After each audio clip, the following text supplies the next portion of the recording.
Welcome to South Harmon. Welcome to South Harmon. Hey, welcome to South Harmon. We glad you here today. Another AMA. Ask me anything. Super chat is cool if you wanna pay to play. Like and subscribe, that's what we really appreciate. Let me introduce you to the tear-down king. Mike McNutty, ask your questions, he'll answer anything. ATM, you know Adam, put them graphics on the screen. Glad you tapped in now, stay tapped in for the team. Hey, everything is posted. Go follow the socials. South Harmon FF tag us if we get noticed. Welcome to South Harmon, we glad you here today. Welcome to South Harmon, we glad you here today. Another AMA. Welcome to South Harmon, we glad you here today. Just want you to know, when my time on earth is past and my activities have passed, I want they bury me upside down.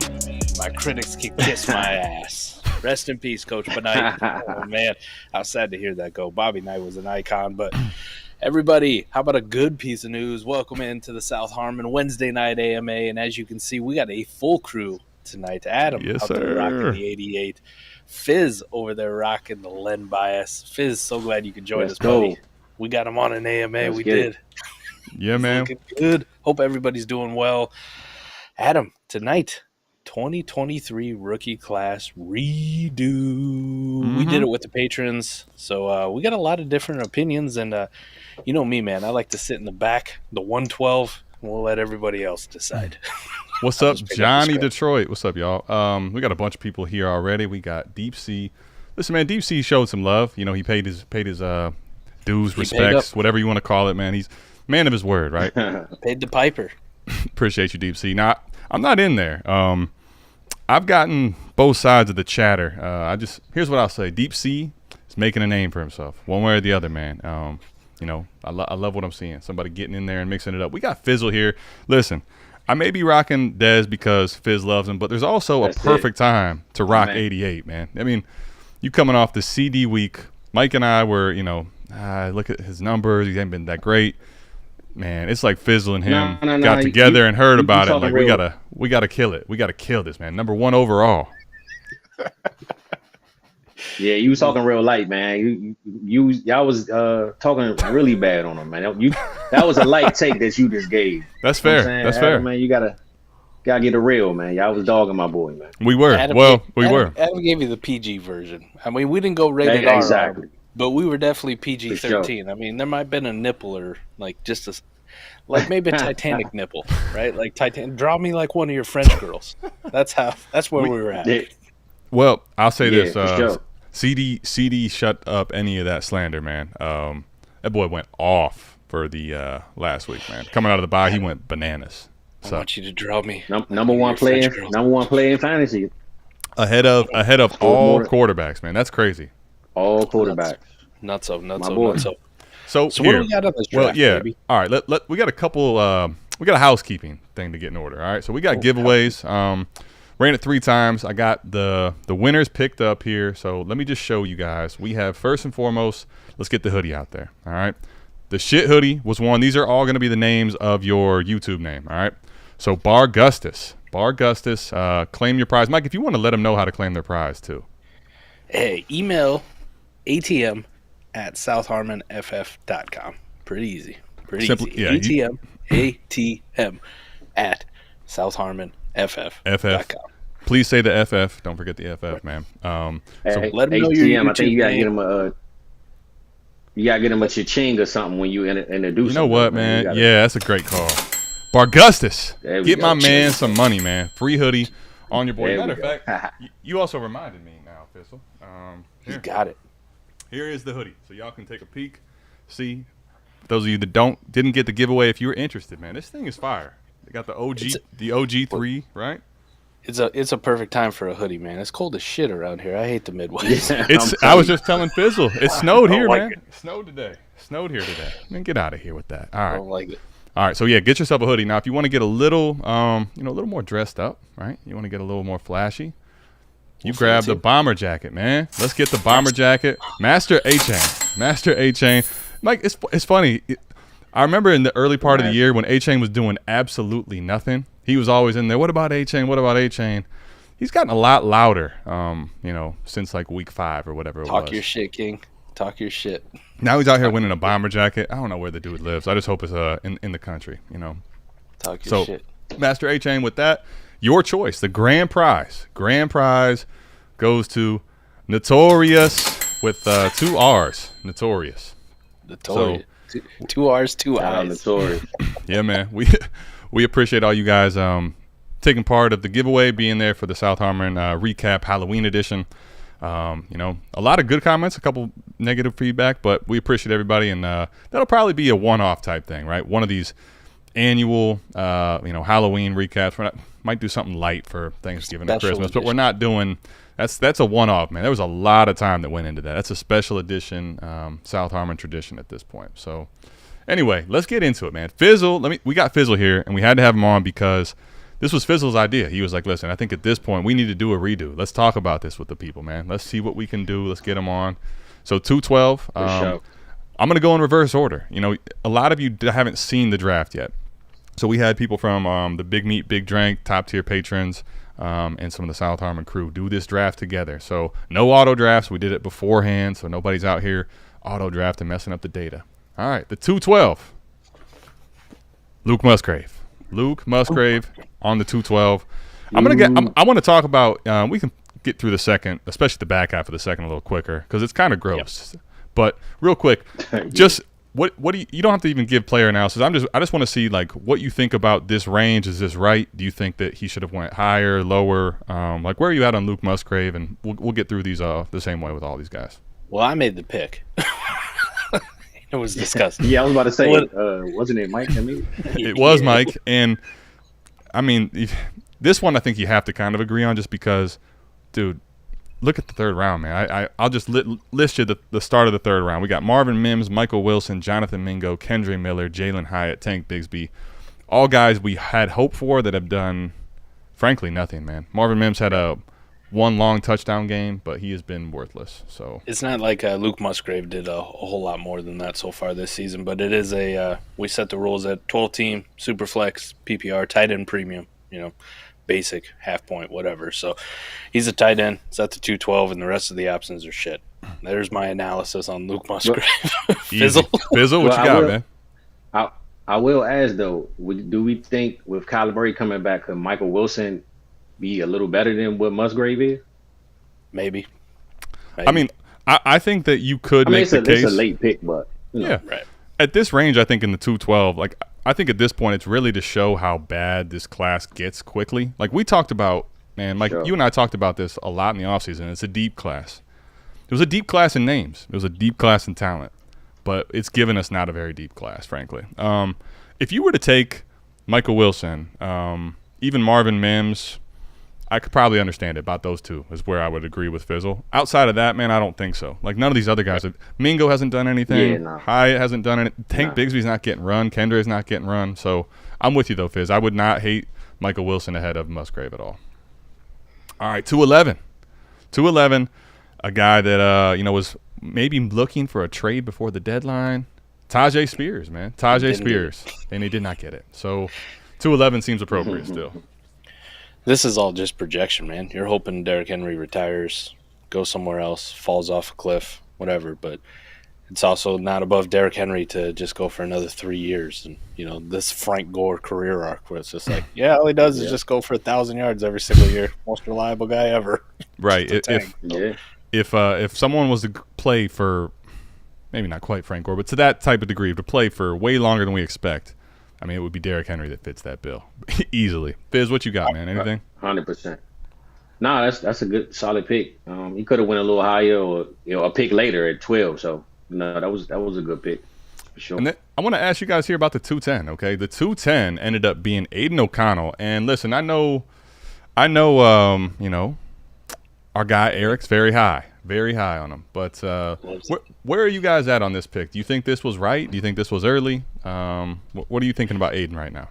So he did make that pick before it was officially announced. Correct. that Aiden O'Connell's going to be the starter. And they're benching Jimmy G and the whole Josh McDaniels getting canned, the whole work. So this looks like an incredible value now. He should go a lot higher than 210, in my opinion. I was going to say, because honestly, before this, I think this could have been – you could have argued it was maybe a little bit too early. Now, with all the change in this, Mike, this is you can see there's going to be a lot of guys ahead here that I would take Aiden O'Connell ahead of now, right? So like right now, I would just cut the 0 off. There you go, 201. You want to know where he should go? Just cut the 0 off. Well, especially because you'll see at the 202. So let's keep it moving, man. 209. Roschon Johnson at the 209. What are we thinking here? Man, so much hope for that guy, man. I don't know. Yeah, I'm with you guys. I love Fizzle. I don't know. Well, I mean, I still think he can figure something out, but it's just with Herbert being out, this is his time. Like he got to do something in the next 2 weeks, or it's good riddance. That's a wrap. That's all, folks. That's it. Yeah, he got to. He got 2 weeks to figure it out, or No, that's a great point, though. Other than Aiden O'Connell, this back half of this second round is pretty uninspiring. Pretty shit, if you will. Yeah. No, I mean, but for real though, I think Fizzle makes a great point. I had Roschon penciled in here, Mike, as a guy that I liked, talented, can catch the ball, run the ball, like can kind of do it all. And I'm thinking, okay, Herbert goes down. Here we go, man. He gets the concussion. Then this last week he didn't do much. It's like, bro, you got to show me something here that's different, like that gives you a leg up as far as usage. Because when Herbert comes back, if you haven't done that, this is going to be a mucked up backfield that you definitely don't want Roschon for the rest of the year outside of injuries. So that's where I'm at. Hey, let's get it, Corey. Bang, bang, bang. Let's go, man. Corey, come on, man. I'll cheers to that.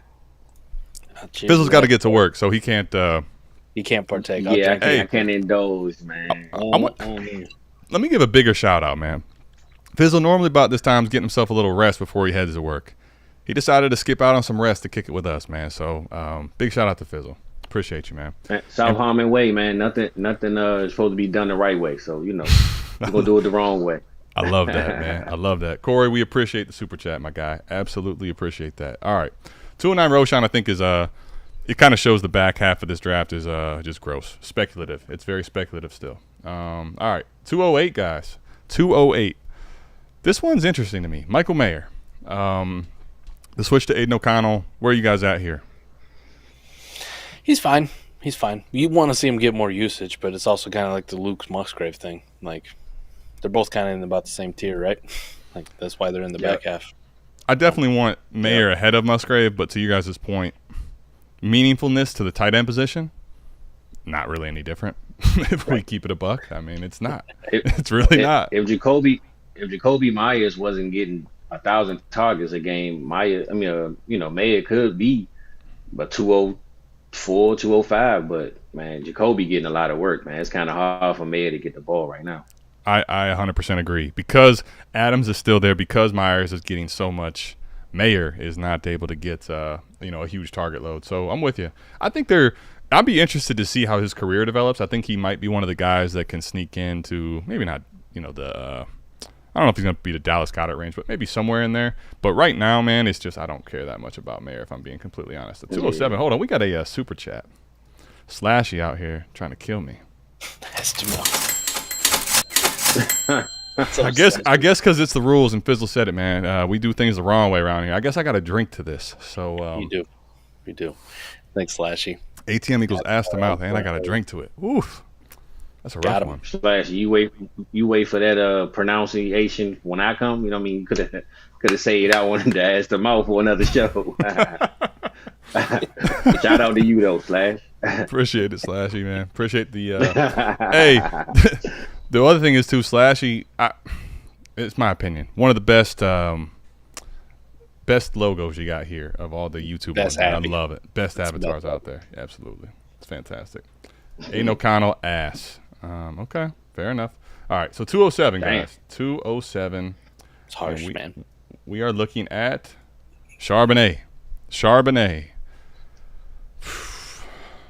Speaking of ass. He got like that was my 5. pick. Yeah, that was actually Fizzle's pick. Yeah. Sorry, Fizzle. Sorry, Fizzle. It's all good. I mean, but I like him if Ken Walker gets an injury, man. He got some juice. He got some power. He just don't have the he don't get the touches. Like if he went to Dallas, and ran with Tony Pollard, man, he'd be solid. He can get some goal line work. That's for sure. He was fine this last week. He got some work. I was actually going to say it was versus Cleveland, and with was it 5 carries? I mean, it wasn't much, but he looked very explosive with those touches. 5 carries, but he also ran 24 routes, which was good to see from the passing game usage. Yep. What'll be interesting to be is Kenny McIntosh is probably going to be back this week, and Pete Carroll, was jerking off about him in the preseason, how much he loved Kenny Mack. And listen, I think this is where we find out again how fraudulent Pete Carroll can be, because he sucks off all his players when he talks about them, man. That's what he do. And it's okay. Like we just kind of learned to accept it at this point. It's just what he does, So I don't expect much run. Now, to Mike's point, if Kenny Mack gets some run, R.I.P. for my man Sharps, man. Holy crap, that would suck. Yeah, so. All right, 206, man. 206 is Jaden Reed. All right, Mike's guy. I think this is about the range, Mike, for me, right around here where it's not as gross. Like, you could make a case for a lot of these guys in the middle to early second, but the late second's kind of you're waiting and hoping for a lot of their value to rise. I thought he actually went a couple spots later, right? We'll see when we get to the 205, but I thought he should have been the 205, not the 206. How about that? Well, and that's why I have these. If you notice, I have them kind of going side by side in between the two of us. I think around now, Mike, I want to see what we think. I'm going to put them both up. So now Tank Dell ends up being the 205. So here we go, right? We can kind of do a little bit of a comparison. Would you take the 205, 206 here? Do you think they're in the right order? What is your thoughts on this? I personally still agree with Mike. I would take Jaden Reed ahead of Tank Dell. I would flip them. However, it's not egregious. It's not like crazy to take him ahead, but that's my opinion. Fizzle, are you on the same page, or what do you think about these two? I say this. I like Tank Dell's quarterback situation a lot more, but I will say Jordan Love loves Romeo Dobbs too. So I don't know, man. I mean, Nico Collins get a lot of love from C.J. Stroud. So I mean, it's a flip a coin. I'll take either one, but I would go Dale only because of C.J. Stroud over Love. I actually think, though, if you were saying they're even, that's a very good tiebreaker consideration, is to say the quarterback situation, because I'm with you. Jordan Love is, I'm on record, man. Jordan Love ain't it. So I get you there. He might not even be there next year. So yeah, all right. It's going to look great when Michael Penix is throwing the ball to Jaden Reed next year. Okay, so now we bring in at the 204. The 204, gentlemen. Rasheed Rice. Tank Dell. Jaden Reed, right? So now what are we thinking? That's the dude. I love me some Rasheed Rice. Right? I really hope to add him like I was cautiously going in, and we kind of said it on a show a couple weeks ago. Mike's been trying to be coy about his Rasheed Rice love, man. I've been trying, but I think it was a couple weeks ago we kind of said this is the week. Either you're in on Rasheed Rice or you're out on Rasheed Rice. But the price is going to change after this week, and it sure has these last 2 weeks. It started to sharply go up, yeah. Well, they might have a shootout Sunday morning in Germany, so that price might go up a little bit more. I think you're right, Fizzle. And I think I don't think Patrick Mahomes and this offense could do any worse than they did versus Denver, frankly. So no, not at all. And so they coming. They coming, man. They coming, man. You got a guy like Mahomes who played that bad. He was sick. I think that's a little added fuel. I could see a big game coming for KC, man. Do you think the NFL told them, man, this throw this one right here? We need a comeback story in Germany next week, man. Yeah. Plus, we gotta listen, man. This whole Russ and situation in Denver. Let them get one, man. They're so sorry. Let them. Yeah, man. I'm with you. I like the storyline. We see Taylor Swift. We see Taylor Swift in Germany. It's over, man. Yeah. Good luck. Yes, sir. All right, so let's get Tank Dell off the screen. And let's say the 203, I think this is where it starts getting spicy. Josh Downs, man, at the 203. Right now, I think that's pretty incredible value at the 203. Josh Downs has been somebody playing pretty damn well the last 4 or 5 weeks, especially since Minshew's taken over at the helm. I think this would be a question. ATM, Holler at me. Go ahead, please. I was gonna say I got a request, man. I think you should put up the 202 because this might be a. This is a perfect time because I'm actually 100% with you, bro. This is not the right order in my opinion at all. The 202. I don't think 202 was Quentin Johnson. 202 over Down. Yeah, I don't know, man. And you know what though, Fizz? I think this is a good point, and it's a good time to just go ahead and get the 202 up because, see, this is I think just reality of not wanting to allow a name like Quentin Johnson to fall past the 202 in the draft. DB, I know DB took him. He's sharp, and maybe there is some name retention, but for me, Josh Downs is just outside of Quentin Johnson miraculously turning everything around. It's easy Josh Downs for me here, easy. Yeah, right. Look So at right Mike. now, it's Look Josh at Mike. Mike talks all this love about Josh Downs. No, just take the Puka loss and be done with it, man. It's okay. Let me say this, man. I mean, you guys got some good points. Josh Downs has been playing nice. I like Josh Downs. I mean, we're talking about a nice tier of wide receivers here with QJ, Downs, Rashee Rice, right? In my opinion. And then it's kind of a break, and then it's Take Dell and Jaden Reed, however you want to hash that out. But these three guys deserve to be in here. DB, man, I got your back, though. It's QJ over these other two bums. Bums. I can see you shaking your head over there. I knew Mike was coming. I knew it was coming. QJ. He should have been over the guy that went 201, too. Okay, if you're going to argue one or the other, I could maybe understand that. All right, so let's go ahead and then let's get to the 201. Let's make it this is interesting. Mike says Kincaid, though. The opportunity share has opened up for him, and his work has gone up. So sure, all of a sudden, Kincaid's in the mix of this. Certainly for me, Mike. Because think about this. This is still a guy this is lost value from where he was drafted, right? This is like a 108 type pick. Yeah, massive. He had a great game, sure. right? The opportunity opened up. What happens when Dawson Knox comes back in a few weeks? What is back that like? Is that 3 weeks from now, right? He's got 3 more weeks out. 3 or 2. Yeah, 3 weeks. Yeah. Yep. Okay. 3 weeks. Yep. So now Back the only to the shitter you go. See ya. I am with you. However, if I would say this, if somehow Kincaid continues to play very well, does that change maybe the opportunity that he has when Dawson Knox comes back? Would be the question that I have. I'm not saying you're wrong, by the way, because I could totally see it being. He might get a little bit more, but we also saw Khalil Shakir actually play well and kind of lock up that slot position role. So then do you take Shakir off the field, right? Like, do you move Kincaid into the slot when Dawson Knox comes back? Like, how's that work? Right? Well, because I don't mean to spoil, but I think there could be a corollary here, guys. By the way, let me at least acknowledge, out here putting sounders on, Shane Joe, man.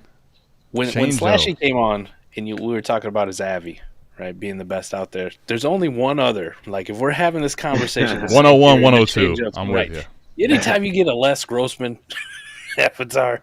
Shane, I apologize. And the fact that you had to put a super chat out there just to get in the mix of the Avi discussion. UN resolution. Keep me from destroying you. Hey. I knew it would. I knew Mike's shade. With the shades on, it already took Mike a little longer to come out, but there he comes, man. Let's go. Let's go. Oh yeah, it's here. Yeah, man. See, Fizz, this is all right. I need to start drinking a little more. This is good. I'll say this too. An American power play you're running here, Jack. Hey, when Fizzle says, "Hey, listen," I always do as that. What do you got? What do you got, Fizz? Come on. Well, on this right here, man, I'm gonna go QJ. I ain't gonna disrespect the guy like that, man. But I will say with a tight end premium, it could be closer. But I'm still taking QJ probably over Kincaid though, just because of Justin Herbert and that offense. They're gonna throw the ball, and right now Josh Palmer got a leg injury, right? So it might be QJ time this week. I don't know. I hope so. Hopefully, I'm with Fizzle. We just both said it in unison there. We hope so, man. I think the opportunity has now gotten to the point where, can I say it's the good and the bad? Because it's now to the point where QJ has to, right? There's no one else. It has to be QJ. So in a way, it could be good. By default, he has to get more snaps and get on the field and see some things happen. However, because that has now arisen to be where we're at, if QJ isn't getting that, man, like we're talking about a free fall. And that's the only thing I will say is we're kind of getting to the point of, shit or get off the pot big time, because I think his value is going to shift one way or the other, good or bad. This is his time to clearly shine. I hope he does. I traded Mike a couple shares for Puka. I'm happy, but at the same time, I still got like 6 shares of this guy. I would love to see him start to thrive. To your point, Fizzle, Herbert's great. If he can get a 50-yard game with a touchdown, we'll praise him. That's all they need. He just needs 50 yards and a touchdown. Yeah, well, that's really all he needs. There's no denying that, and I think too, that's why it's such a tale of two sides for me. Because if he just had even 45 yards and a touchdown, let's say 4 or 5 catches. Didn't do anything crazy, but had a nice game. Keep trade cut is going to overreact, right? People are going to overreact in Dynasty.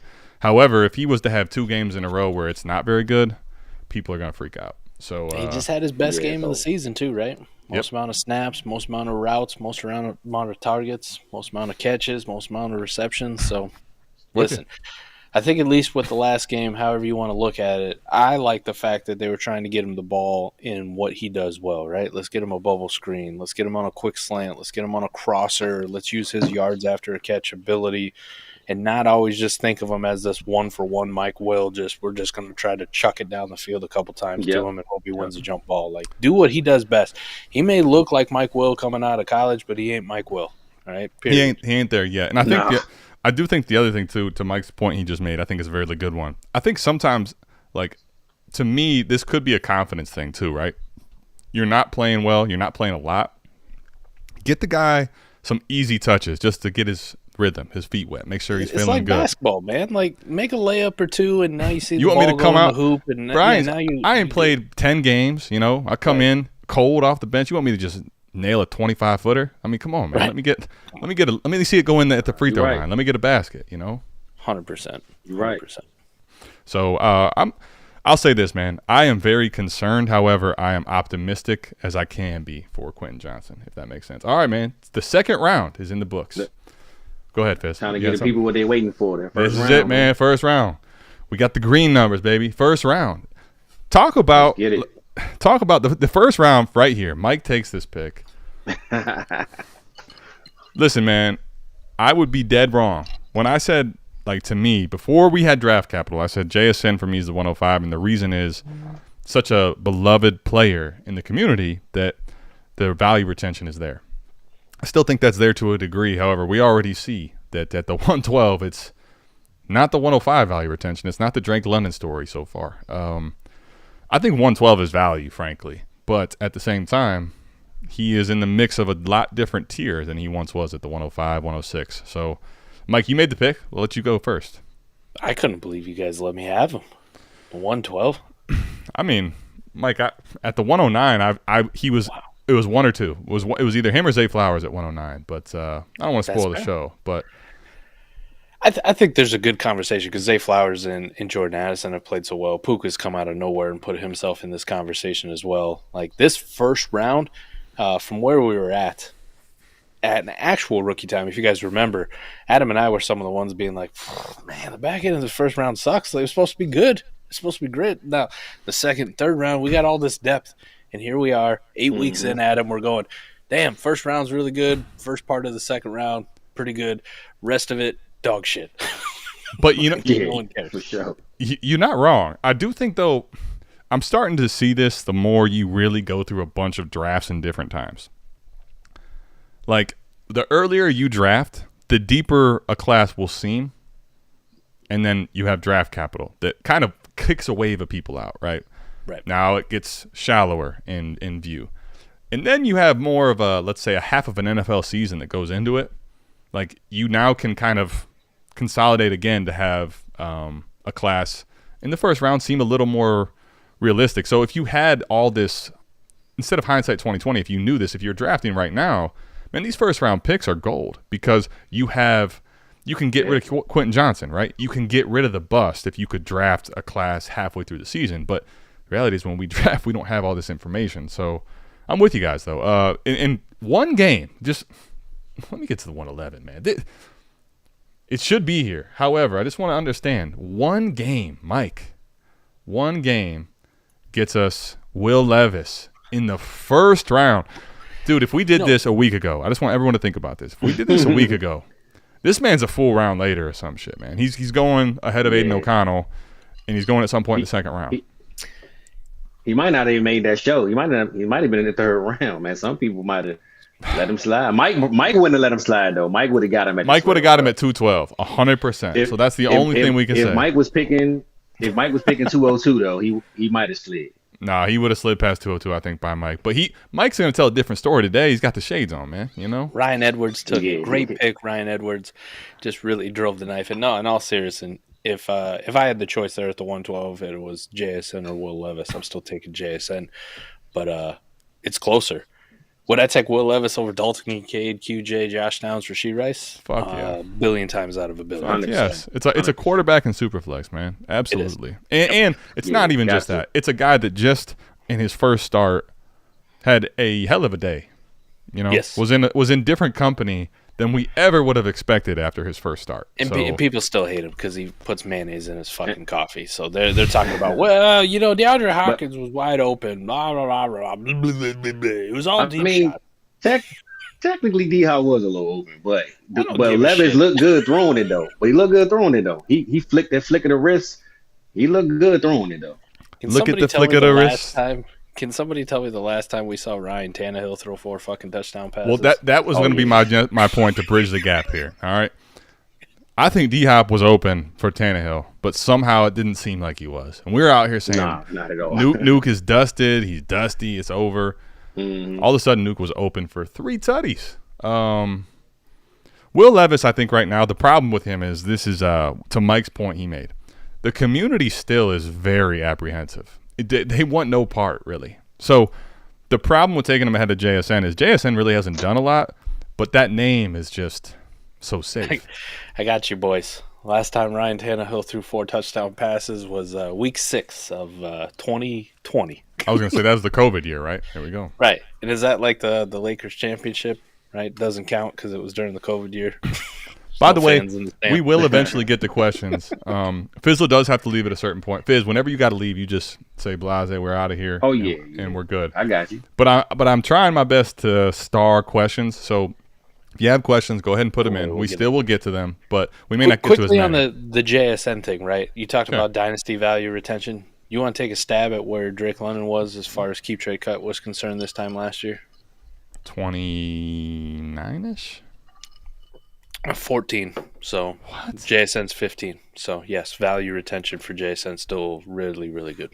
I thought Drake dipped much further than that. Okay. Nope. He hung right around that area the whole time. So what you're saying is actually, despite how it feels with JSN, the what I was saying is actually right on pace. Drake London didn't dip down that far at him until the first couple weeks of this season when we saw how fucking bad Desmond Ridder was. Okay. And people were like, oh, shit.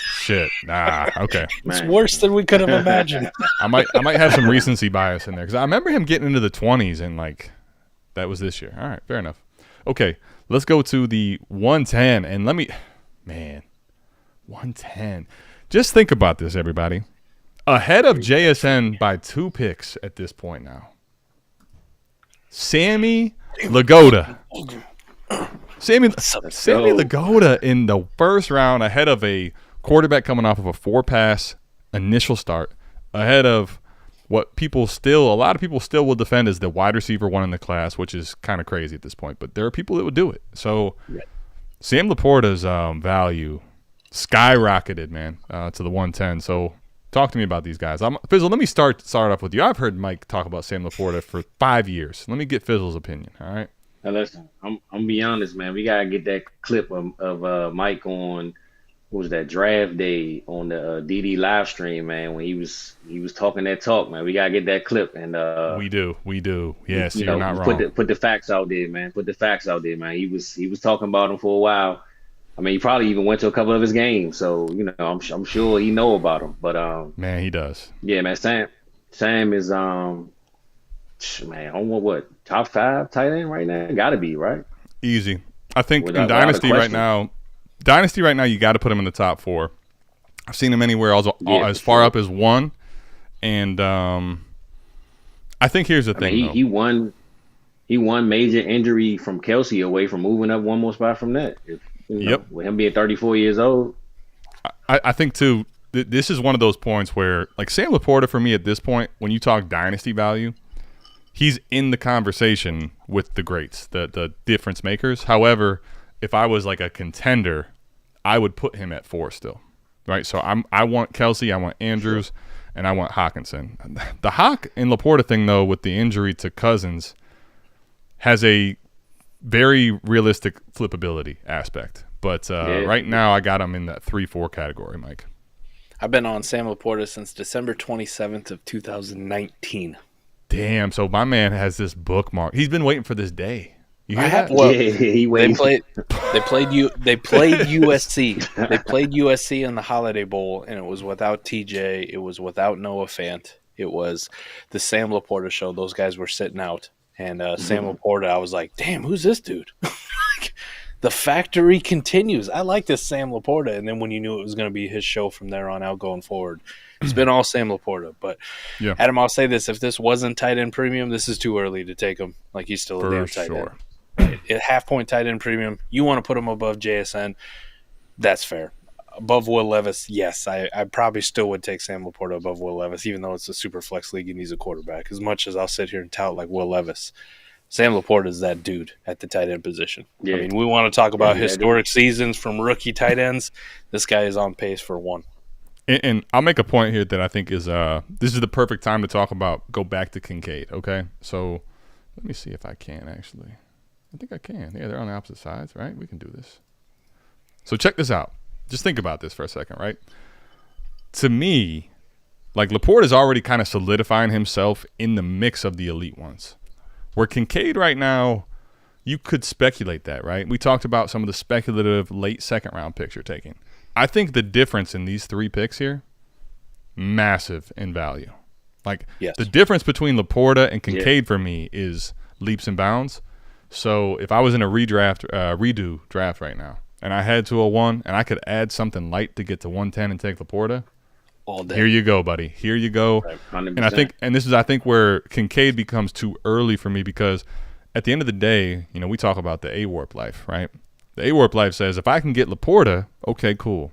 But do you think you're betting at 201? Do you think Kincaid is going to be a difference maker at the position? I think there's a possibility, but for me, if I'm betting the opposite side. I'm betting he's not going to be. But ATM, just like you just said, you could add something light. I might add something more than something light, man, to get up to get him. I mean, every one of those 3rd and 4th round picks that don't matter. What would you add? Because I think this is a good conversation right here. What would you add to go from Kincaid to Laporta? Future second.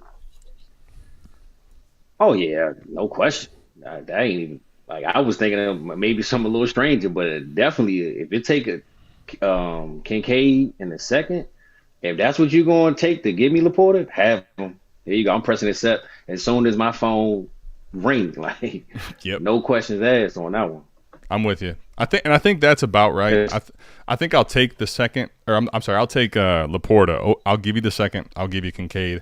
If we get to the first, I might pause here just because it's not actually that I just think at that point I'd rather have what I can buy with Kincaid in a first potentially than Laporta. I still want Laporta well ahead of Kincaid, but the value at that point might sway me. And I think that's where I have a discussion. I'm not going to say for sure either way. It would depend on my team and if we're start 9, start 12, best ball. But second, I'm in. First, I think we have a conversation. I just think the more we see Laporta, though, the more we're going to want him, man. Because watching him Monday night, I was like, man, I want some more. Like, I need to go get him. You know what I'm saying? And if he go out there and get 9, 10 targets again and do what he doing, you might move that second up to a late, the 112 or something at some point. It can get there at some point. It certainly could. Absolutely. Mike, what you think? Listen, man, I when you and I were talking about Laporta a long time ago, you tried to give me a comp, and I said it was somewhere in between, TJ Hawkinson and Noah Fant. He's more athletic than TJ Hawkinson, and he's much better after the catch. One of the best things about Sam Laporta, at least for this year, has been like there's still a ton of room to improve as far as like he ranks towards the top in tight ends for unrealized air yards. And a lot of what he's doing right now, you're seeing that after the catch ability. It's like if you can also connect on some of those deeper shots and get a little bit better with your contested catch down the field using your size as a mismatch against these safeties or these nickel corners, holy Santa Claus shit. Like, and Dan Campbell just goes, it's Amon-Ra St. Brown, it's Sam Laporta, it's Jahmyr Gibbs, and then everybody else can just kind of fuck off in the passing game right now. And that's what you love to see, that consolidation.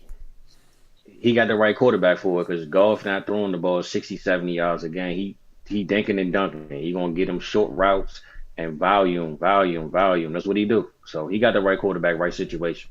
I agree. I think Sam Laporta, man, has already far exceeded my wildest expectations, and I'll give Mike a little bit of kudos, man. You know, come on, Mike. Okay, here's my pick, man. Let's get to my pick, okay? That was a good pick, man. I was surprised he fell that far. I honestly, Mike, at this point, to me, call me crazy, to me, depending on the tight end premium, 109, 110 is a tier break because, like Zay Flowers is not an afterthought player in this class, in my personal opinion. Now, not at all. Jordan Addison, the injury is going to be interesting to see how he does with the different quarterback play, but coming on really hot of late, I still, before all that, told you I was Addison ahead of Zay. I just thought we were dismissing Addison too quick. So I still would take Addison ahead. Achane versus Zay, I could see Achane. So, like, I can see all the guys ahead of him going, but I just think that 109, man, if you were to have a 109 and a redraft of this 2023 class, look at this, man. This is safe. This spot right here feels really, really good. 109, 110 range. Yeah. we got a rookie receiver getting damn near 28% target share. I know, man. I know. 28 fucking percent. How are we knocking him at all? Zay Flowers is really good. And the crazy thing is, like, I went out to, I got some, like, contending best ball teams where I'm like, I got Zay Flowers and Jordan Addison. Let's see if I pair these two up, right? Like, these are two really good receivers. Let's go see what I can get. And getting turned down left and right. I'm like, well, fuck y'all then. I'll contend and keep Zay Flowers and Jordan Addison. You guys kiss my ass. Ooh. Slashy says that Zay should be wide receiver 1 of the class. I can't do it, hey, but it's a reasonable discussion. You can make a case. Let's say this.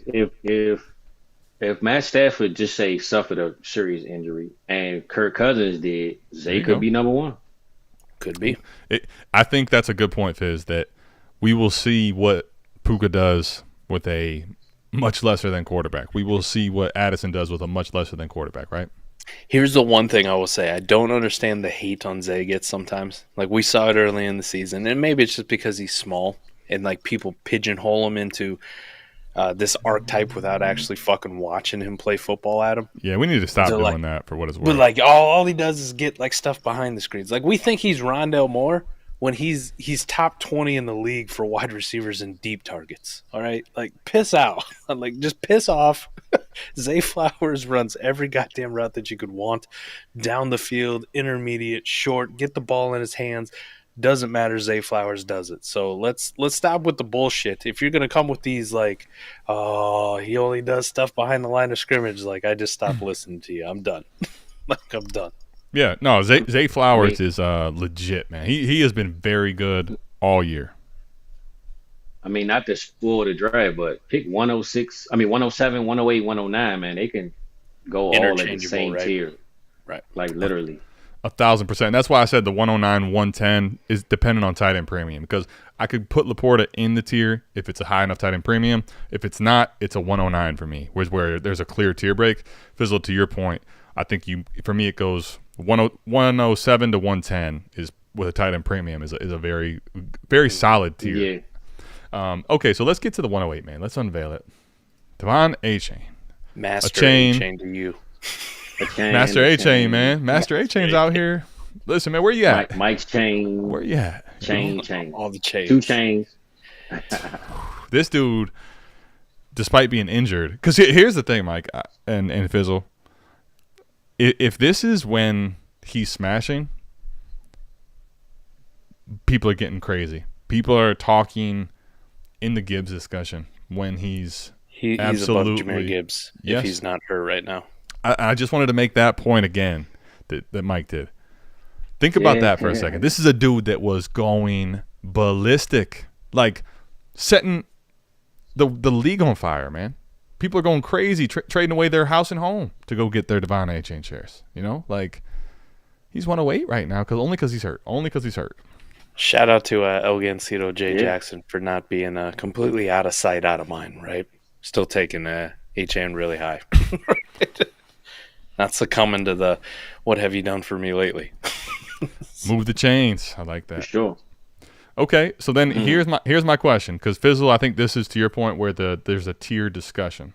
Let's go ahead and get Zay off, and let's put our guy, my guy, Fizzle's guy, really, Jordan Addison, man. JA3, my boy.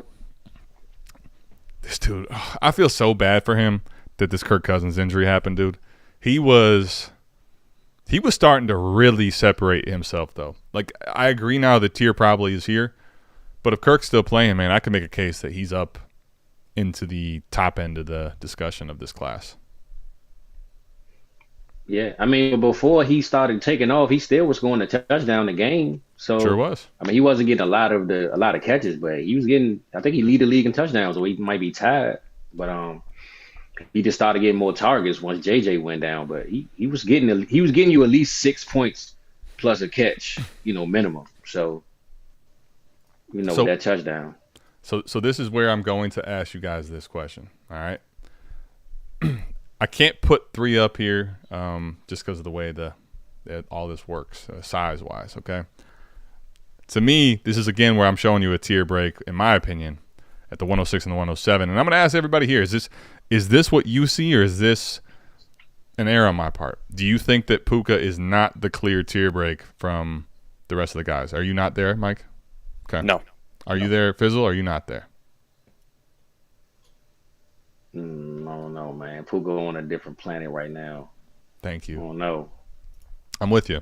Yeah, and I'm a JA guy, man, but Puka, it's tough, man.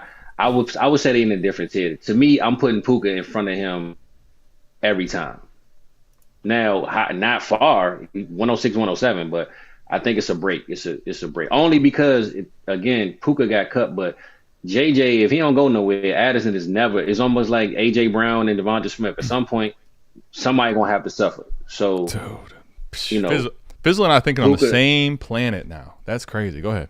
Finish your thought. Sorry. Yeah, Puka, I mean, he got Cup. Don't get me wrong. Cup is not to be disrespected, but Cup is a little older, and JJ ain't going nowhere for a long time. So, I would tier break, if not for anything else, because of that. Justin Jefferson versus Cooper Kupp. Well, I think, too, to that point, right? So when Cooper Kupp came back, right, so, like, there was a time for me, the first week, definitely, I was fading Puka. Like, this is a good time probably to cash out. After week 2, I had enough time to really think and kind of switch where I was at because of still the cost of him was below a first. And it was about then when I started getting on board. However, when Cooper Kupp came back, this is where I started to think, okay, this is where we're going to see. Like, is this guy really a difference maker, elite type player, or is this a guy who's going to take a clear back seat? And here's the thing. He not only didn't take truly a back seat, he's outshined Cooper Kupp when they're both on the field. And to me, that was the solidifying factor of, like, I'm just not going to disrespect Puka the way he's been playing all year. Now, we will very much see. This offense is going to take a, I think, seismic step back because it's not Matthew Stafford throwing the football. So everyone understand that. But to me, the reason I make a tier break here is very much for the reasons that Fizzle just said. But, Mike, go ahead. Defend the other side, because I'm not going to sit here and act like Jordan Addison isn't very much legit too. I think there's a tier break for me, but it's not. I'm not going to tell you you're nuts if you don't take the Puka at 1. Yeah. There's there's not a tier break for me. Puka's very good. All right, so that all being said, he's very, very good. Nobody's crazy depending on like how you want to rank these guys. And for me, there's 4 of them. Right? It's Puka, Jordan Addison, Zay Flowers, and JSN. JSN still deserves to be talked about in that conversation. He hasn't been fucking dog water like Quentin Johnston has. All right, let me be Fair. real about that for a second. That being said, though, Puka's the fourth one for me. Like, I would take all three of those other guys before I would take Puka Nacua right now. If you came to me and I got a Puka share and you don't believe me, come fucking try me. I've already lost try once me. to Adam Try me, early Mike. in. Try me. you know how to do it, too. I know you know how to do it. Come after it. But he'd be the fourth one for me. Like, I'll make a case for JSN, Jordan Addison, Zay Flowers before I will Puka Nacua. Mike, and So I'm going to ask you the question, but I know the answer. Like, the reason for you is got to be draft capital holding you back. Draft capital and the fact that all those other guys have done stuff that's also shown me that they're actually very good at football, right? Like, none of them are that bad. I mean, we kind of talked about quarterback situation with some of those prospects in the second round. This also has to be brought into it, right? It's a Vikings, right? The Kirk Cousins injury, like, we're going to see how this really affects Jordan Addison, but we know they're probably going to have a new quarterback next year. Like, their team's not very good. They don't have a very good record. They're going to be picking high. It's going to be a rookie quarterback, somebody that we're excited about with talent. The Ravens, I mean, Lamar Jackson's elite. Let's just stop with the bullshit. He's actually very, very good. Geno Smith is very, very serviceable and kind of stable. They just signed him to a long-term contract. The one that has the worst quarterback situation going forward is the quarterback who's currently out now with a thumb injury, who also has major neck and back problems. And the team is competitive enough, doesn't have a shit ton of draft capital, that we don't know what that quarterback situation is going to look like in 2024, right? Could it still be Matt Stafford and Puka thriving? Absolutely, I could see a scenario, but could it also be fucking Stetson Bennett leading this team or Brett Rippon in 2024? And I go, holy Santa Claus shit, I don't want anybody on here. These guys are terrible. Yeah, but Mike, I will say, man, you can't doubt Sean McVay though. Sean McVay gonna figure it out. He gonna he's the offensive guru, so they say. So the same way, I know you hate Brock Purdy, we all hate Brock Purdy, but the same way Shanahan figures it out with whoever he throw back there, I think Sean McVay will find somebody and just get the offense rolling. He didn't figure it out last year when he had to play John Wolford. Hold on. He got a playoff win with Mr. John Wolford. He started him, and then Goff had to come in, right? Aaron Donald got a playoff win with John Wolford. Cam Akers got a playoff win. Cam Akers got a playoff win. Yeah, he balled. Don't sleep. He balled that game. Yes. Now let me everybody but John Wolford. Agreed. But to Fizzle's point, though, like, Sean McVay will figure out a way sometimes with far less than a quarterback to make it work. I don't think there's any way that anyone's going to act like it's Matthew Stafford. But let me just throw this. I'm going to throw this in there because for me, again, I think you can bring in draft capital. You can bring in absolutely that all these guys have shown flashes. Jordan Addison's probably shown the most. Zay Flowers has shown the most consistent, right? And then JSN has shown the least, but we know we've seen enough because of his talent. I would say that's the way I would decipher the four of these guys. But I want to make sure everybody understands this because the end of the year will be what it is. And it could definitely take a good backseat as far as production first half and second half of the year. But let's not dismiss. In 8 games, okay, go to the record books, everybody. The record books. The record books say Ja'Marr Chase and Bill Groman go back a long time in the 60s. 1473, 1455 yards.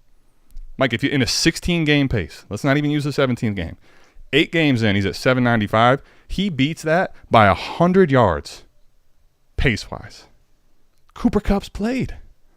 Matthew Stafford's good, man. He will focus on a guy, but he's not some Brady. He's not even Burrow with Chase. Yeah.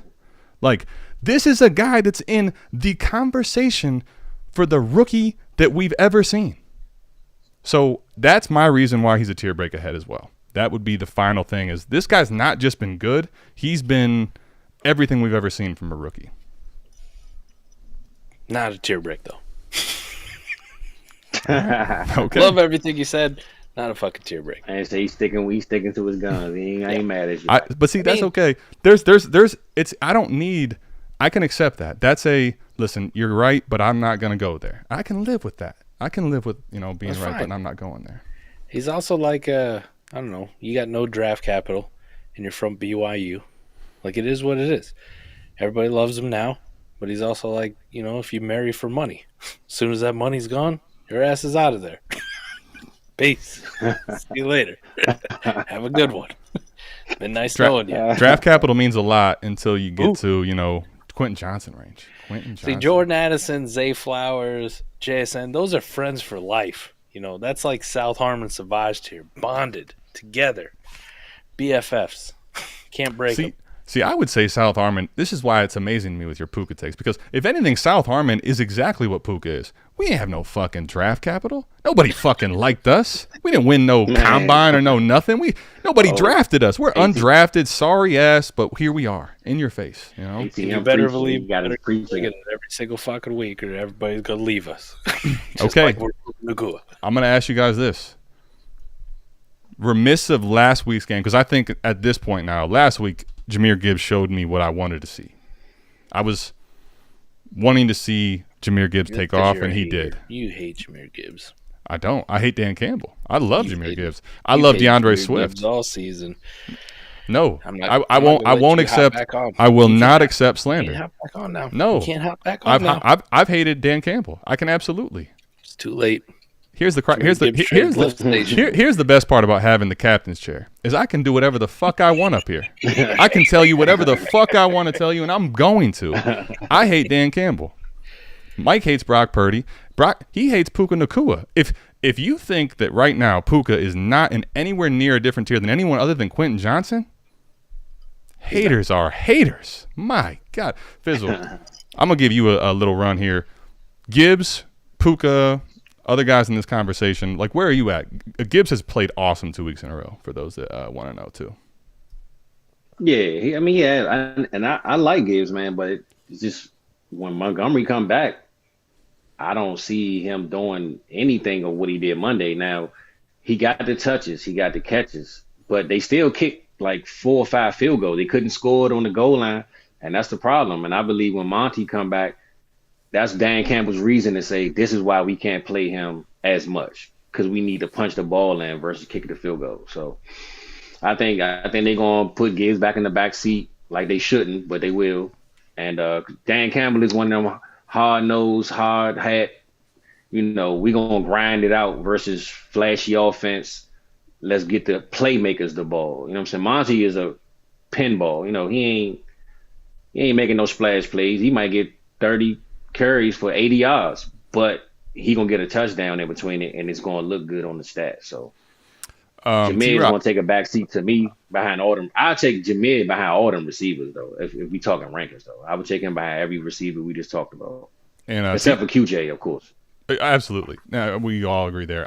T-Rock has basically the same sentiment with this post here. So Mike, I'll let you have the Gibbs. I'm not allowed to take the claim, so you can have it. Go ahead, buddy. Gibbs is good. Now, Fizz, you did hit a point, though. Like all these receivers and then Jahmyr Gibbs, that's very, very fair. That's very fair. Wherever you want to slot him in, even if it's after the receivers, I'm completely fine with that. But Jahmyr Gibbs is good, all right? And the whole listen, I understand what you said. Like, they kick field goals, but the reason why they kick field goals is because they put bum-ass Craig Reynolds in when they got down in the red zone. And then you saw Craig Reynolds bum-ass. It ain't on Gibbs. It's just Dan Campbell. It ain't Gibbs. I do agree when Monty comes back, Jahmyr Gibbs ain't getting all these touches, right? He had well over 20 carries this game. We also saw it early in the season when David Montgomery was out. He got a shit ton of carries. I don't think that's really his game. Like, to see what we saw on Monday night, that's probably not going to happen. But also, Adam, you said you hate Dan Campbell, but I've also seen DeAndre Swift be highly efficient with limited touches in this, and Jahmyr Gibbs can do the exact same thing. Like, Jahmyr Gibbs can be a 15 to 20-point fantasy scorer for you on any given week with 10 to 15 touches. That's how dynamic he is. The metrics back it up. He's one of the best in explosive run rate, breakaway run rate. He's one of the best in the open field. And he catches a shit ton of passes, which really isn't Monty's game. I know people are like, well, throw the ball to David Montgomery. Well, he's slow, and then he just usually falls down or tries to juke 3 dudes and then gets tackled. So David Montgomery's a buy when he comes back. But you've also seen this year David Montgomery's got health concerns. And, this is a guy I just flashed back to a couple years ago. I watched him, break his dick in half, on a run. And then, he came back from it for him, but he's also kind of one of those players where it's like, this is like a walking injury report. Like, he's always questionable or limited. So there's no telling that David Montgomery won't miss time. And if he misses time during your fantasy football playoffs and Jahmyr Gibbs is up and active, holy Santa Claus shit, that's a league winner right there. So Jahmyr Gibbs is pretty damn good. Now, where he is relative to the wide receivers could be hit or miss, right? I think maybe 105 is probably a little bit high from him. You could have Zay Flowers, Jordan Addison, one of these other receivers. If Puka Nacua is your flavor like Adam, by all means, put him ahead of him. But he's in the mix, at least. Like, this is a massive jumbled tier of Jahmyr Gibbs and these wide receivers. Yeah, I think he's to me, he's expensive at 105. However, somewhere between, honestly, for me, he would be anywhere from 107 to 110. No discussion, personally, at all. I love the talent of Jahmyr Gibbs. The one thing for me too, best ball and lineup would make a bit of a difference as well. Like in a lineup league, I'm probably going to let him fall past 107, frankly. In best ball, shoot, man. After last week, you might even get me to mess around and take him at 105 in a best ball league because I can backfill receivers later there. So that'd be the last thing. Fizz, are you good? You need to go? You good? Yeah. I got about a good five more minutes. All right, bet. Let me see if we can have the big discussion, man. The big discussion. I think this is one of the things I was interested to see. I made sure I wasn't anywhere near the top. I didn't want to be a part of where Mr. Bijan Robinson would go. I did not want to be a part of this. I wanted to see what the community would say, and they're at 104. What do we think about this? I'm going to let you guys go. What do you think? Fizz, you got to leave in 5, so you tell me. 104, Bijan Robinson, you think it's right? You think it's wrong? Like, where are you at? I think it's team dependent, man. In this case, Bryce Young went in front of him because, of course, all the quarterbacks haven't gone yet. But C.J. Stroud, to me, shouldn't be 103. And, of course, Anthony Richardson isn't 103. So it got to be Bryce Young. And as of right now, if I'm a win now, gotta get it done team, I need Bijan. If I could sit back and relax a little bit, let my team work, build, I would take Bryce. So it's team dependent to me, but win now, Bijan. If I'm building, I still might take Bijan and trade him off. I don't know, but I would take Bryce if we just taking the pick straight up, though, just because it's a quarterback league, super flex. Got you. Okay. Mike, where you at? Same conversation or different thing? Nah, Bijan's still that dude. He belongs in the conversation at 101, so to get him at 104 was pretty incredible. Now, I know we look at running backs in one-year windows, but there's only a handful of them I'll look at in multi-year windows, and Bijan's one of those guys you look 2-3 years out for sure. He has that talent. We've already seen it this year. We can project right now with fucking Arthur Smith. We go, you don't know what he's doing. I'm telling you, Arthur Smith is working his way into getting his ass canned. Like, it will be done so. It will be over with. And people are like, well, he might make the playoffs. We've also seen coaches get their ass fired by just making the playoffs, right? This GM spent a shit ton of draft capital on offensive skill players that his head coach, that he controls the destiny of whether or not this guy coaches the fucking team, is not using. And you don't think that chaps his ass all the time? Like, man, I went and got you Kyle Pitts, who's generational. I got you Drake London, who's generational. I got you Bijan Robinson, who's generational. And you choose to play fucking Tyler Algier, throw the ball to Kadero Hodge, and use Jonnu Smith in the red zone. At some point, that shit's going to run old, and it may be this year, and that guy gets fired, and all of a sudden we get an offensive mind in who unlocks everybody. So I'm not willing to panic after 8 weeks of Bijan Robinson. I know what his talent is. He's not injured. He's not hurt. So he still deserves to be in the conversation for 101. Okay. I will say this. I think, well, first of all, for Arthur Smith, I told y'all he was lying, and he just came out and said that Taylor Heineke's starting. So let's – and why? Yeah. Why? That's a 4D move.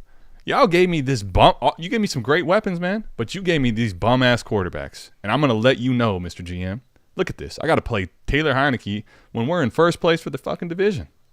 Because that's how bad Desmond Ritter's sorry ass is. We need a quarterback. What's amazing is this team has drafted Bijan, Drake London, Kyle Pitts 3 years in a row. That's like, man, if you don't have your bills right, you're paying credit card interest. And you're out here spending fun money. Yeah. Bro, what? You got to get your home in order. You got to get the house in order before you do all that. There is so much talent on this team, this Atlanta team.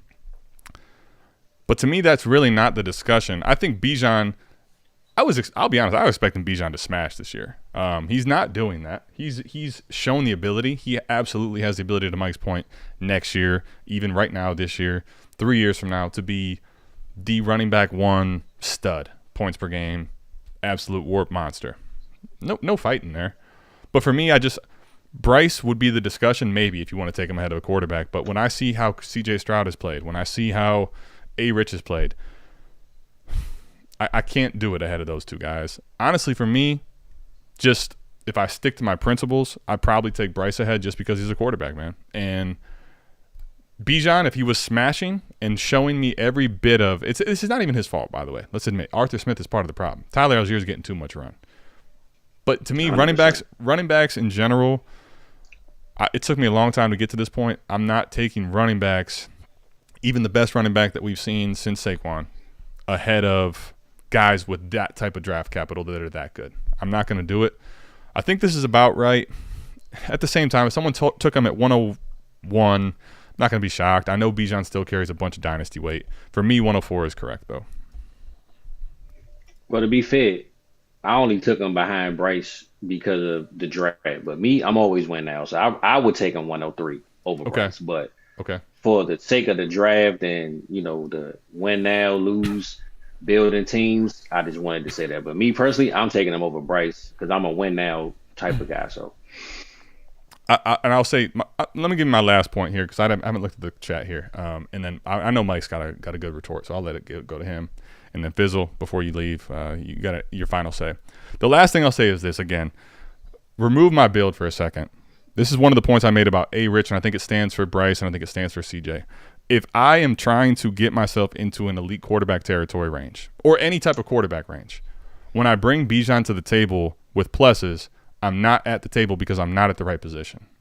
And however, if I bring an Anthony Richardson, even while he's hurt, I can get myself to a conversation to go get the stud quarterbacks.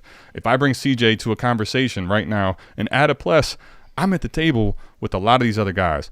Even Bryce, if you find a rebuilder and you add a plus to it, you're at a quarterback conversation. So that's the other piece for me, knowing trade values and market.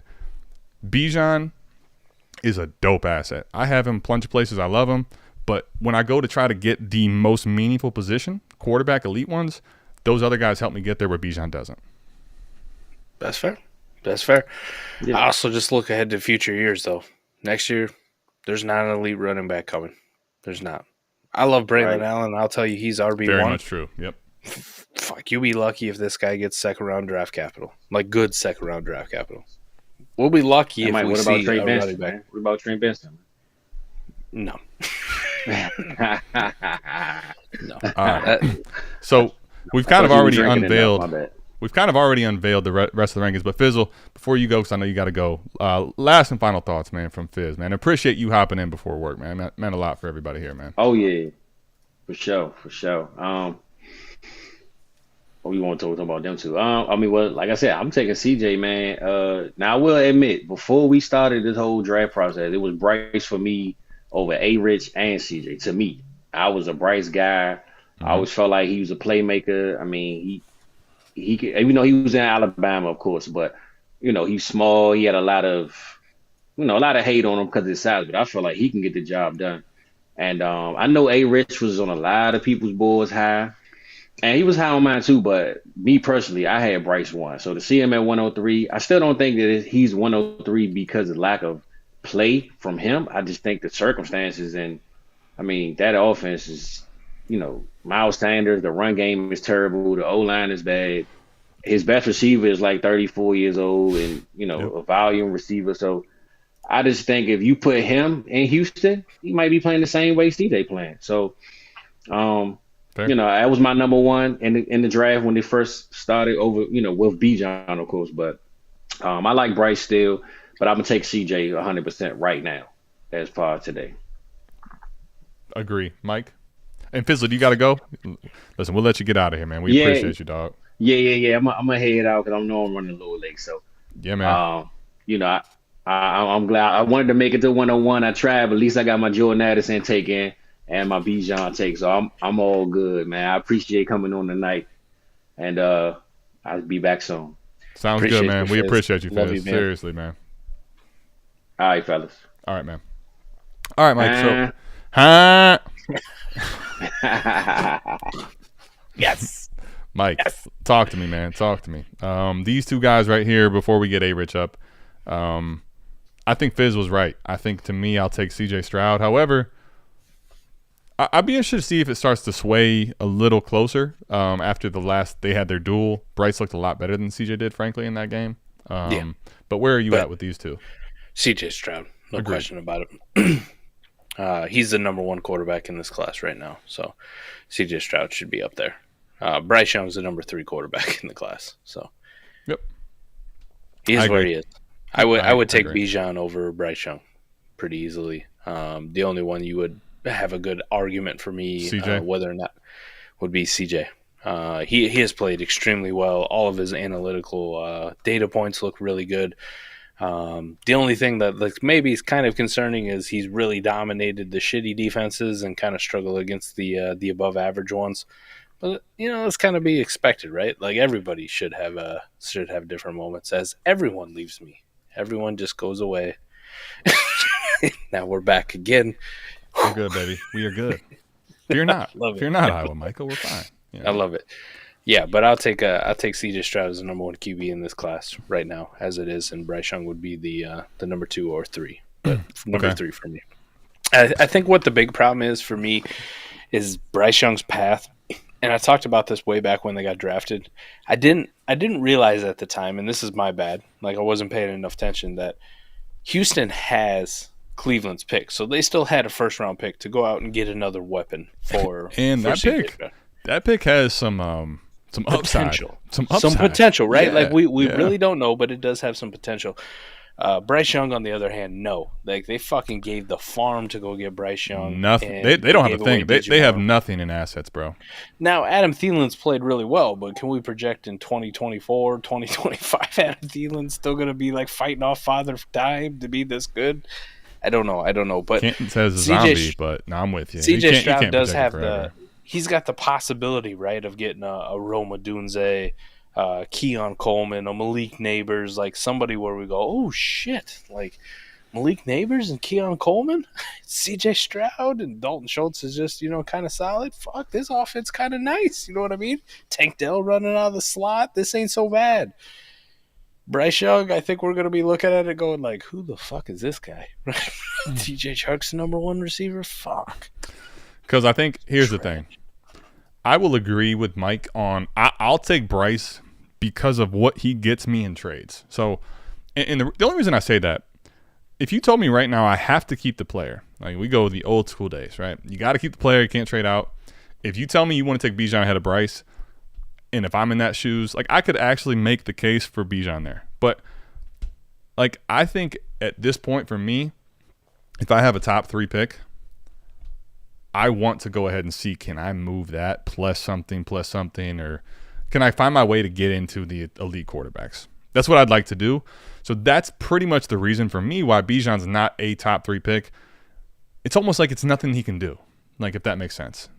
I love the player. I love running backs, but I know that I can't get that plus picks to quarterback range that's elite. So to your point, Mike, if you want to put him at 103, I can't even come close to fighting you. I think here's the big question, and I'm seeing it in the chat. Mike, so this is now the question for me. Is this correct? 101? 101 versus 102? Not for me. Okay.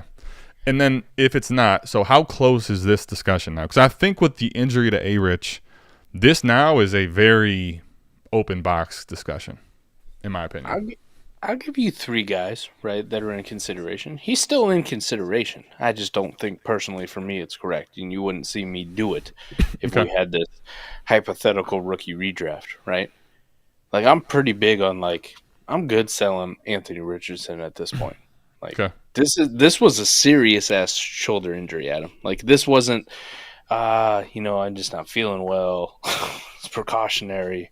No, this is like, you fucked your shoulder up so bad you had to have surgery and miss a large portion of the fantasy football season. Like you had to miss the entire rest of the NFL season, and like we've seen guys who like suffer these shoulder injuries, and sometimes it's catastrophic to career, and especially for a guy who we're like, damn, look at that arm talent. Like he can run, and he's got like a 70, 80-yard cannon. Like he throws like Josh Allen, but he's fast. He's fast like Lamar Jackson, but he's also kind of built like Cam Newton. This is amazing.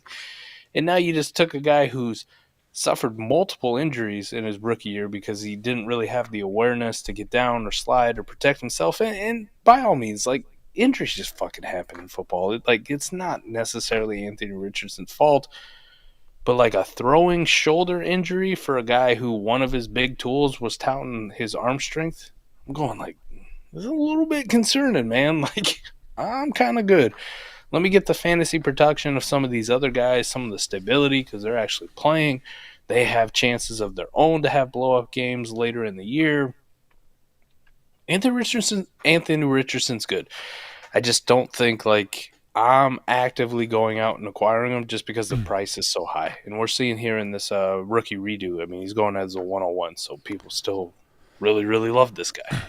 So T-Rock, I mean, I know you took Bijan at 104, and this is where, like, you can throw out a lot of the cross-positional conversation bullshit, keep, trade, cut, anywhere you go. Because, frankly, T-Rock, here's the thing. You say it's easier to get there with 10 than 48. Sure. Agreed. But that's not how it works. It's not. People don't associate Bijan Robinson as the 10th overall player in Dynasty when they're trading Trevor Lawrence, when they're trading Lamar Jackson, when they're trading Josh Allen, Joe Burrow, these guys. They don't. So understand that there's a clear how do I want to phrase this? There is a philosophical difference when you bring a quarterback and a running back to the table to get to a high-end asset, and that's a quarterback. Or even if you wanted to say you can get from Bijan plus to go get Chase or Jefferson, different conversation probably, right? You may not still be able to get it done. You might be able to, though. When you go to the elite quarterbacks, though, it doesn't work that way. So that's my point, though, T-Rock. And I'm not saying you can't have Bijan ahead. You can. I just never will do that anymore. It's more about the position itself than it is about the player. It's not a knock on Bijan. It's a knock on the position of running back. That's all. So anyway, Mike, we've gone through this. I'll say this. I think that this is very close for me now because to the point you made, very summarizing for me. If you want to shoot your shot at absolute, like, league-winning, top 3 Jalen Hurts type shit, go ahead and take your shot on A-Rich. There's still the tools that he could be ridiculous. Yeah. However, if you're worried a little bit about, like, what it looks like next year, if you'd rather be a little safer, higher floor, easily CJ Stroud for me personally. I think the conversation is what you feel more secure in drafting of those two. And I think that's the difference in 101 and 102 for me. I think it is that order, those two in whatever order you prefer, though, for me. Again, at 103, I would take Bryce, but if you want to take Bijan, I'm not really going to fight you. I've told you the reasons why. Mike, let's see if we can get a few of these AMA questions answered. I know we can't get them all, but let's try. We get quite a few. Let's fucking go for it. I'm with it. I'm with you. Let's do it. All right, buddy. Dude, I got so many starred. Holy shit. Let me see let me go to the first one I got started. All right. Random AMA. Are we buying low on Kayshon Boutte with Kendrick Bourne out for the year? I'll toss a 4th, a 5th, maybe some fab. That's it. That's my buy low right there. I think if we make this question where the low is capitalized, meaning that it's basically free, sure. There you go. Pick them up off waivers. Yeah, dude, I don't want to put much. I talked about this with Mike on, gosh, we do so many shows, I forget which one. This was 40. It'll come out Friday. Patrons, you might have heard this already. I am becoming less and less tolerant with this. The name cachet that we just want to hope and hope and hope for. Because honestly, the more that I go back and look at history, it shows me it's a bad bet. Investing into the guy that looks like it's all falling through the floor. You know, it's just not the right bet for me personally. So I would say I would answer no unless it's close to free, frankly. Off waivers. Next question. Next. All right, so let's go. Has Treylon Burks become a buy with Levis at quarterback? This is a good question. If Treylon Burks learns how to actually catch some of these fucking passes from Levis, he had 2 of them on Sunday. That I was like, "What are you doing? Come on!" Levis could have an even bigger day. But I know. I think Levis. The crazy part about Levis is, like, he still has a lot. Like, he had a great day, and there was a lot that he left on the table. Like, that's kind of crazy to think about, right? There's a lot Treylon Burks left on the table. Agree. Okay. Yeah. So, but he might become a buy, right? People fucking hate him. He don't cost a first no more. I'll tell you that much. I was gonna say, if you can get Treylon Burks for a second in a Bateman, yeah, go ahead. Done. Right. I'll throw the guard at Treylon right there. If I can interest you in some Kayshon Boutte and a 2nd-round pick, here you go. Have at it. Okay, 12-team, start 9, 1 quarterback. Inbox offer. Give up 3 firsts, mid to late, and a first and 25 for Chase. I love it, but I'm concerned I could use this capital to go get Marvin Harrison Jr. Well, here's the thing. If it's going to cost you all this to go get Harrison Jr., I'll take Chase anyway. Yeah, I'd rather just have Ja'Marr Chase. Now, if you can keep one of these and you think it's worth it, and if you could keep one of these to get Marvin Harrison Jr., fine. Outside of that, if you're going to send all this for Chase, I'd rather have that anyway. It's a start 9. Number 2, it's a 1 QB where these mid to late first, who gives a shit? I mean, we were talking about it a little bit in this draft with the running backs. Like, who the fuck is going in the first round in the NFL draft? Also, like, who would go in the first round of rookie drafts? No one really cares. So if that's the case, and it's 1 QB, 4 first for Ja'Marr Chase, hit the send button. Let's go. Give me Ja'Marr Chase. And if I got the choice between Ja'Marr Chase or Marvin Harrison Jr., 8 billion times out of 8 billion times, it's going to be Ja'Marr Chase. Agreed. I think, you know what, too, Mike? This will be – next week we'll do a 24. So I think we can kind of start going back and forth between – we don't even really need to do that many redos of 23. 1 or 2, right? Kind of let you know where the market sits. But we can start doing some of these 24s to get you ready for next year too. Yeah, I think that will help a lot, Mike, for you to realize in 1 quarterback, because this class is really, really bumped up with Caleb and Drake May. So when you go to 1 quarterback, in general, I don't like these late picks in first. The wide receivers are very good, so don't let me. They are, but they're also like, okay, not JSN. Do not let me slander Marvin Harrison Jr. Marvin Harrison Jr. is in his own tier away from everybody in the rest of the 24 class and the rest of this 23 class. But Marvin Harrison Jr. aside, I think 24 is great, but 23 had a good receiver class too, outside of the Marvin Harrison Jr. Marvin Harrison Jr. is on planet whatever. Ja'Marr Chase planet. Correct. As a prospect. Okay. 100%. Yep. But don't get it fucking twisted. The rest of the wide receivers, probably down to like 5 or 6, are on the JSN planet. Last year. They're closer to JSN. I would agree. Yeah, but I mean, when you go back and look, JSN. Who you got? Neighbors. Keon Coleman is a fucking dog. Like, talk about a guy who has the body type of being 6'3", 215. Can go up and contested catch, but also returns punts and has that elite, yards after catch ability. Roma Dunze is in the same conversation. Emeka Buke is also a dog. That is Marv's teammate. And Troy Franklin, right? Those guys are all very good for what it's worth. But to me, to your point, if you want to put Neighbors ahead of JSN, I will agree. I think Keon Coleman could be ahead of. But at the same time, if you put them in the same class coming out, JSN and Keon Coleman could probably go neck and neck. If you want to lean the 24 wide receivers ahead of the 23, outside of Marvin Harrison Jr., because Marvin Harrison Jr., I agree, makes the 24 class miles different. It's Marvin Harrison Jr. is a generational type of a wide receiver for those. The running backs suck, though. That's another problem, though, Mike. And to your point, that changes a lot because Gibbs and Bijan helped the depth of this year. It ain't the wide receivers' problem. All right. I'm not saying the wide receivers are bad. It's the running backs' problem. And if you're in 1 QB, you don't give a shit about the quarterbacks, obviously. And now you don't have any running backs either. It's all wide receivers at the top. which to the point that we're getting to makes 106-ish, 107-ish at the best. What did he say? Keon Coleman's baby Des Bryant. And by baby, he just means in youth because he's actually the same size, if not bigger, than Des Bryant. Well, he's got the body type. I love me some Keon Coleman.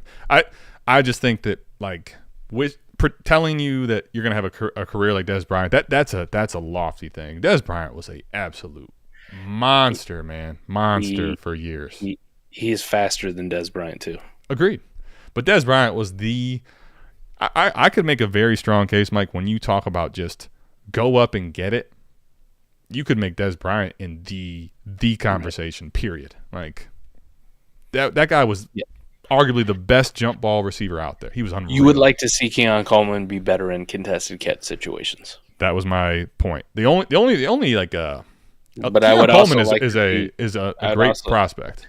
I also would have liked to see Des Bryant run a 4.3, which Keon Coleman might actually run. He could, but another thing too is I don't want to do too much of this. Let's get into another question.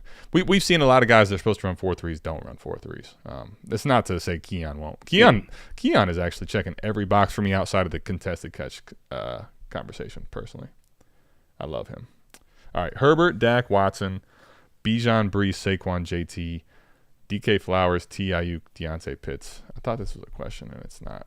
I think this is flexing. Or you're just listing. So hold on. Let me go through and see if I can find the question. I think this is just a big conversation between people in the okay. In Next. The chat. Sorry about that. I'm trying to find it here. We're on a time crunch. Yep, we're good. We'll find the questions. Skip you and move on. The fuck is Mike talking about with dicks again? It's a good question. Huh? I'm sure you were. What is Mike drinking? Haterade? I don't believe T-Rock. I think, Nathan, that's a good question here. Would JSN have been the number one prospect in this class if we had never seen the Rose Bowl game? Not necessarily. I think this is a great question. He balled in that Rose Bowl game. So did Marv. Yes. But JSN was the problem with JSN is in his junior season, we didn't see enough of him and what we wanted out of him, right? Mm-hmm. Well, we saw a lot of stuff in his freshman year that we never saw out of Marv. To a degree, yeah. Marv also was. I vividly remember that first Ohio State game with Jaxon Smith-Njigba, and he made that SportsCenter like top 10 catch, sure, in the back of the end zone there, and you're like, how the fuck did he do that? Right? Yep. And you're like, who the hell is Jaxon Smith-Njigba? That was the coming out moment. And I would just say, up until that Rose Bowl game, we didn't have any of that from Marv. The only thing we knew about Marv is he's the son of Marvin Harrison Sr. Yeah, well, Marv had a tougher path. To your point with Ibuka, that was where I was going to draw a line. Not that Ibuka's not bad, not good. He's good, but JSN, Mike, in his freshman year played, I believe it was like 7 games and didn't do shit though overall. If I remember. To your point, he had a great catch. He's had some moments, but the thing about if you go to JSN stats, I'm trying to find it here. Yeah, it was like he had one season. He didn't. He had 10 for 49 and a touchdown. There you go. And that one touchdown was that SportsCenter hot. It's like an OBJ moment that nobody remembers, but to your point, it was a great catch. I just remember what JSN's. 95 for 1,600. There you go. JSN's career in college is one season. 1,600 with Garrett Wilson and Chris Olave on the team. And that was where everything started, was he did all that while those guys were there, but then when they were off the field, to the question, the Rose Bowl, he went bananas versus Utah, man.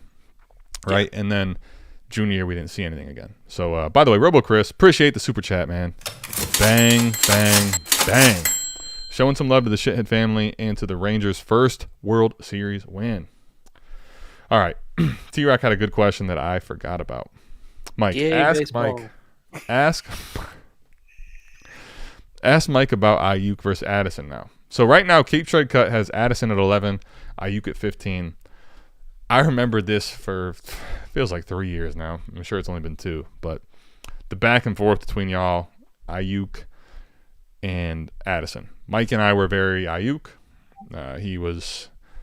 He's licked his wounds, and now he wants to come back and talk shit because he's 4 spots back? ahead. Yeah, he's finally back. Yeah. Who are you taking? 1 for 1 right now. Ayuk. He's got a quarterback. Oh, you like Christian, that too? I just Christian, called Brock Purdy a fucking quarterback. We need a fucking clip. Mike just died on Sunday over Brock Purdy. Now he's calling him a quarterback. See, at least something happened. He came back to life. I'm not a psychopath, okay? Brock Purdy is much more of a quarterback than Jaron Hall or Nick Mullins. So, well, Nick Mullins, because we saw him in Frisco do terrible. And he doesn't have an elbow either. If Jaron Hall was playing in Frisco, are we sure? I'm with you though, Mike, actually. This is what I'll say about this. I think they're closer. I think Addison right now has all the steam and momentum that's likely to come back to earth because of the situation at quarterback. Mm-hmm. I understand Ayuk has been to the Addison high-end discussion and fell way down and came up and fell down. He's had this polarizing up and down career, and he is kind of safely now in this wide receiver 15 to 20 mix outside of sincerely ridiculous year-ending injury, right? So Addison to me still is very polarizing as far as where he's going to settle in. Like right now, of course, man, he's coming off of some great games. He's looked good, but we got the rest of the season with, I don't know, Mike, Josh Dobbs. I mean, we hope it's Josh Dobbs. We could. I'm saying it's Hall, Mullins, Dobbs. It's never sketchy. Thought I'd be praying for Josh Dobbs to be the starting quarterback somewhere, but here we are.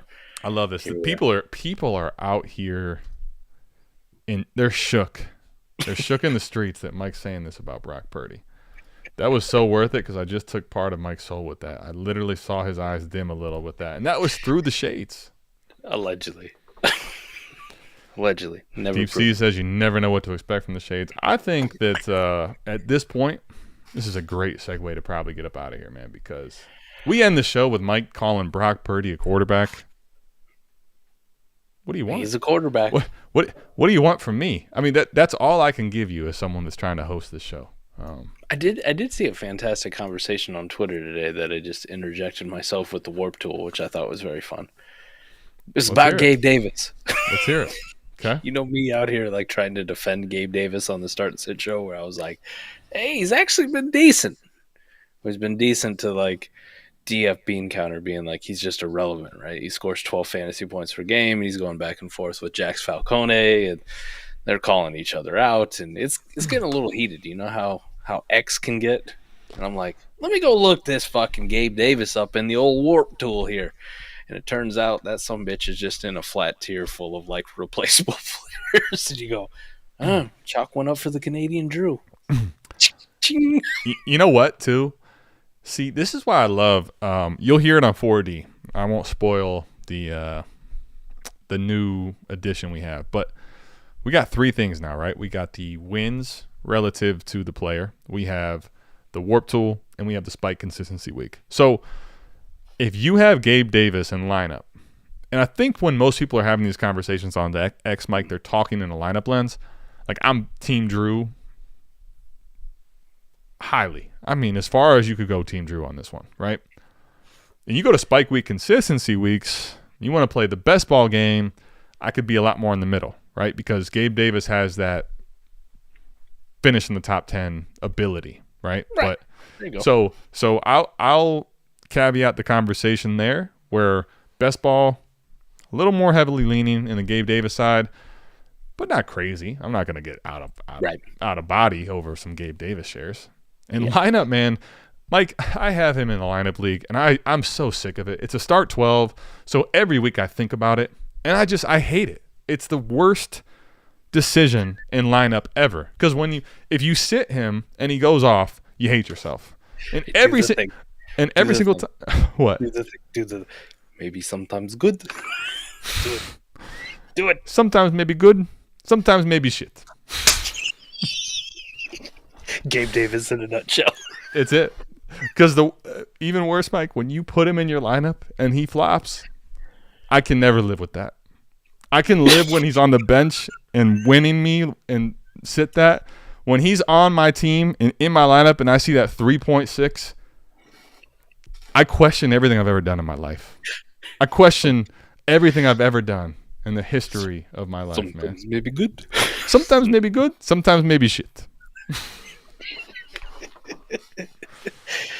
Slashy. I think Holy shit. we got to get a band going here, man. I'm going to have a band sounder next time. Get him out of here. It's the worst avatar I've ever seen.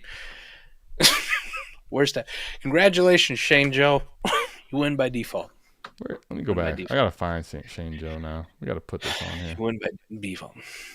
Here he is. American components, Russian components, all made in Taiwan. Mike, we had an hour and almost 40. We had Fizzlon for the first. We did a whole 23 redo. Summarize some of this for people that are, not wanting to watch a whole hour and 40 of me and you, and even when Fizzle's here. Give me a summary of like what you learned today, what we talked about, what you thought of everything we talked about. Anything past like the 206, pretty shit. If you want to do a rookie draft redo, not as deep as the class, at least through 8 weeks. Right, this is what we're going off, what we've seen so far. First round, very deep. Right, like at least a guy for me in JSN where I go, well, you could still be in conversation for wide receiver 1 of this class. Right, like if somebody took him at 105, 106, I'd go, okay, I can see it. Which is very interesting that this is due to getting at 112. Sammy fucking ball game from all those pre-NFL rookie drafts that we did at him where I'm snagging them at the 311, 312. I go, holy Sammy, oh shit, this is a first round pick now. Foul money. Whew, free money. And then the rookie quarterbacks, right? Still the same as when we did it we did all these rookie drafts back in May, right? Still Anthony Richardson, CJ Stroud, Bryce Young, and however you want to order them. I would say, though, that Bryce Young's probably number 3 of 3 out of those. And Jahmyr Gibbs, Bijan, Robinson still at the top for running backs. But hello, Devon Achane. And even though, like, we talked about Achane at 108, like, if you remember in rookie drafts, he was like the 110. Yeah, he was late first, sometimes 201, 202 type, depending on how the drafts would go. Just think about how that went for a guy that we came out and saw score 50 points, 20 points, 20 points, and then get hurt.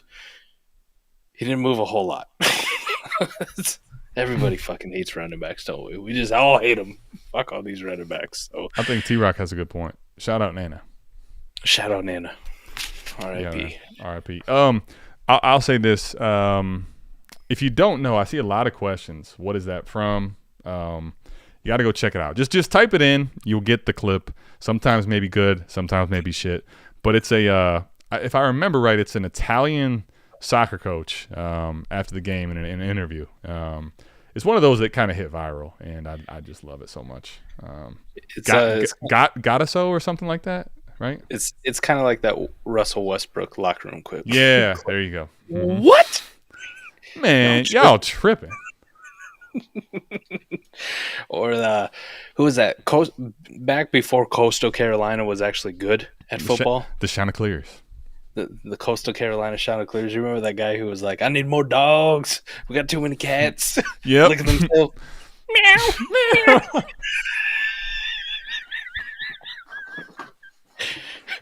All more dogs. Boy, when we get off the rails, we are so far from wherever the fuck the rails were. All right, man. What was I going to ask you? Let's get out of here before we get canceled. Yeah, any last thoughts other than that? I think for me, Mike kind of hit it. 206 and earlier in the second, if we were to redo it, they're okay. You have a better chance than late second. They're okay. Yeah. You get to the late first, I think you have a solidified value player. Like, we've seen enough from them, they're not going to fall off the face of the earth, right? Quentin Johnson's out of the mix there. Quentin Johnson might end up not being all that good. However, no one in the first round is going to just like go to shit, in my opinion. Trying to remember what else. Clearly at the 106 and 107, you could decide for yourself. Somewhere in that range, though, there's a tier break, right? If you want to include Puka or don't, 106, 107, because that elite discussion starts there.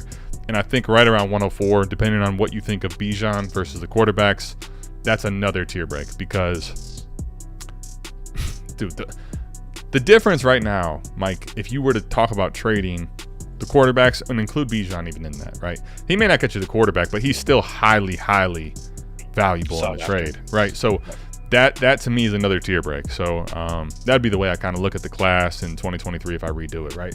The talent, the value in Dynasty, 104 and earlier, 103 and earlier, whatever you want to call it, 106 and earlier, 107 and earlier. Then you have a late first, and the second in the early part, mid part is okay.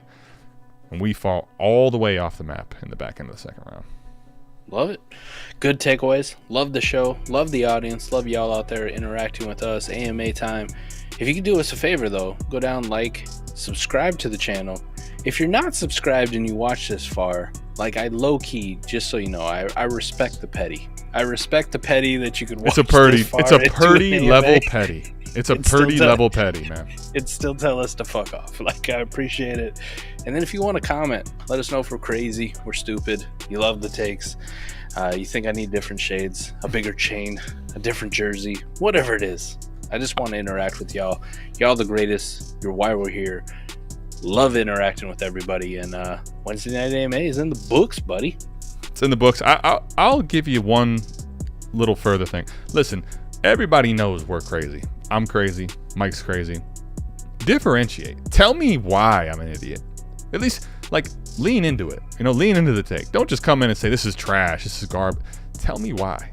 Lean all the way into it. I want to know why I'm so bad, because... Write me a novel. Frankly, those are my most fun reads and comments, is not just the negative ones, the ones that tell me, yeah, you shit, and this is why. Purdy level petty. Let's call it that. We're out of this thing. We love y'all. We'll see you back here, same time, same place next week. Peace.